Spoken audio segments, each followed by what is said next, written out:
प्यारे मसीह विश्वासियों, जय यीशु की तथा प्रतिदिन के बाइबल पाठ एवं चिंतन में आप सभी का स्वागत है। आज का पहला पाठ राजाओं का पहला ग्रंथ अध्याय 3 पद संख्या 4 से 13 तक से लिया गया है। वचन कहता है, सुलेमान बलि चढ़ाने गिबियोन गया, क्योंकि यह बलि चढ़ाने की मुख्य पहाड़ी थी। सुलेमान ने वहाँ की वेदी पर 1000 होम बलियाँ चढ़ाई। गिबियोन में प्रभु रात को सुलेमान को स्वप्न में दिखाई दिया। ईश्वर ने कहा, बताओ मैं तुमको क्या दूं? सुलेमान ने यह उत्तर दिया, तू मेरे पिता अपने सेवक दाऊद पर बड़ी कृपा करता रहा। वह सच्चाई, न्याय और निष्कपट हृदय से तेरे मार्ग पर चलता रहा।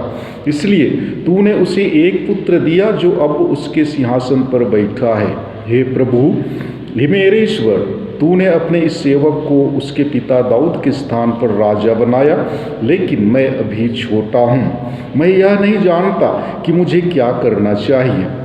मैं यहाँ तेरी चुनी हुई प्रजा के बीच हूँ। यह राष्ट्र इतना महान है कि उसके निवासियों की गिनती नहीं हो सकती। अपने इस सेवक को विवेक देने की कृपा कर, जिससे वह न्यायपूर्वक तेरी प्रजा का शासन करे और भला तथा बुरा पहचान सके। नहीं तो कौन तेरी इस असंख्य प्रजा का शासन कर सकता है? सुलेमान का यह निवेदन प्रभु को अच्छा लगा। प्रभु ने उससे कहा, तुमने अपने लिए ना तो लंबी आयु मांगी, ना धन संपत्ति और ना अपने शत्रुओं का विनाश। तुमने न्याय करने का विवेक मांगा है, इसलिए मैं तुम्हारी इच्छा पूरी करूंगा। मैं तुमको ऐसी बुद्धि और ऐसा विवेक प्रदान करता हूँ कि तुम्हारे समान ना तो पहले कभी कोई था और ना बाद में कभी कोई होगा। और जिसे तुमने नहीं मांगा मैं उसे भी तुम्हें देता हूँ, अर्थात ऐसी धन संपत्ति तथा ऐसा ऐश्वर्य जिससे कोई भी राजा तुम्हारी बराबरी नहीं कर पाएगा। प्रभु की वाणी। ईश्वर को धन्यवाद। और आज का सुसमाचार पाठ संत मार्कुस के अनुसार पवित्र सुसमाचार अध्याय 6 पद संख्या 30 से 34 तक से लिया गया है। प्रेरितों ने यीशु के पास लौटकर उन्हें बताया कि हम लोगों ने क्या क्या किया और क्या क्या सिखलाया है। तब यीशु ने उनसे कहा, तुम लोग अकेले ही मेरे साथ किसी निर्जन स्थान चले आओ और थोड़ा विश्राम कर लो, क्योंकि इतने लोग आया जाया करते थे कि उन्हें भोजन करने की भी फुर्सत नहीं रहती थी। इसलिए वे नाव पर चढ़कर अकेले ही निर्जन स्थान की ओर चल दिए। उन्हें जाते देखकर बहुत से लोग समझ गए कि वह कहाँ जा रहे हैं। वे नगर नगर से निकलकर पैदल ही उधर दौड़ पड़े और उनसे पहले ही वहां पहुंच गए। यीशु ने नाव से उतरकर एक विशाल जनसमूह देखा।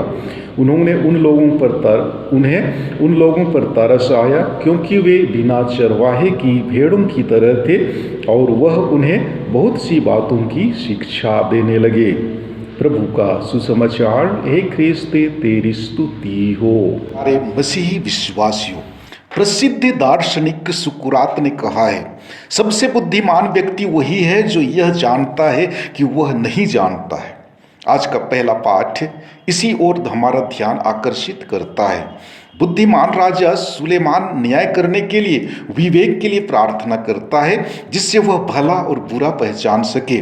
उसने ईश्वर से न आयु, न धन संपत्ति और न अपने शत्रुओं का विनाश मांगा।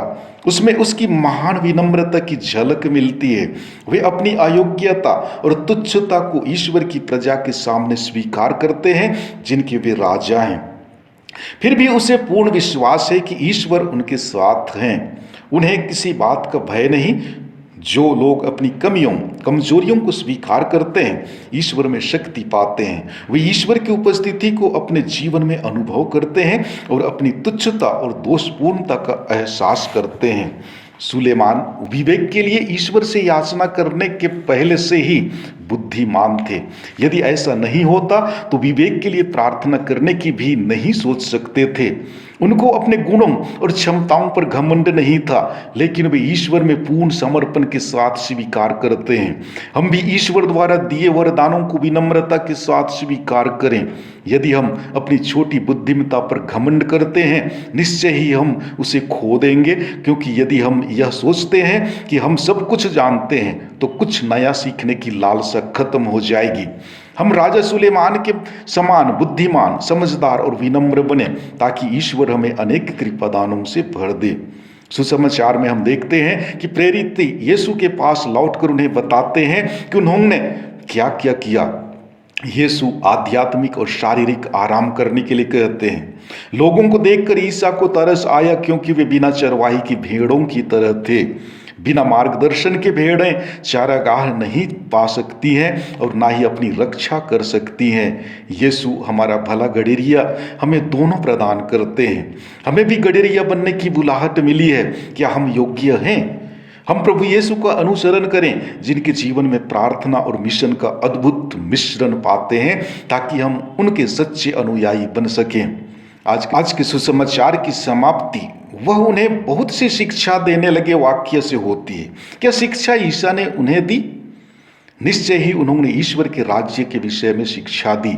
उसने देखा कि लोग विभिन्न प्रकार के बोझों और तकलीफों से दबे हुए हैं। उसने उन्हें उनसे निकालने के लिए आशा का संदेश दिया। हम भी जब कठिन परिस्थितियों में फंसे होते हैं और उनसे निकलने का प्रयास करते हैं, वे हमारा परित्याग नहीं करते हैं। अतः हम उन पर पूर्ण भरोसा रखें। ईश्वर हमें कृपा प्रदान करे। आमीन।